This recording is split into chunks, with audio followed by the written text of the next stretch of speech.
Hi hello ఇవి పాలు అంటే నాకెందుకో తోడన్నం తినాలనిపించింది. నైట్ తోడుపెట్టి మార్నింగ్ తింటారు కదా, తోడన్నం అంటారు కదా. మా సైడ్ అయితే మేము తోడన్నం అని అంటాం. మరి మీ సైడ్ ఏమంటారో నాకు తెలీదు.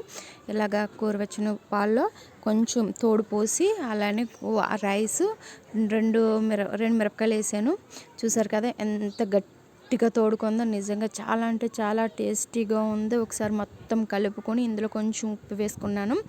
ఇలా కూడా తినేయచ్చు, కానీ ఎందుకు నాకు తాలింపు కూడా వేసుకోవాలనిపించింది. అందుకని ఆవాలు, జీలకర్ర, పచ్చెనపప్పు ఇవన్నీ వేసి అయితే తాలింపు అయితే వేసాను. మీలో ఎంతమందికి రైస్ ఇష్టమో కామెంట్ చేయండి. అలానే నా ఛానల్ నచ్చినట్టయితే సబ్స్క్రైబ్ చేయండి, సపోర్ట్ చేయండి. ఇంకా మంచి మంచి వీడియోస్ మీ ముందుకు తీసుకొస్తాను. మీరు సపోర్ట్ ఉంటే ఎంకరేజ్ చేసినట్టు ఉంటుంది. మంచి మంచి వీడియోస్ తీయాలని ఒక ఎంకరేజ్మెంట్ చేసినట్టుగాను ఉంటుంది. అందుకని టేస్ట్ అయితే నిజంగా వేరే లెవెల్ అన్నమాట. మా ఇంట్లో వాళ్ళందరూ తిన్నారు. Okay friends, bye. Subscribe to my channel please.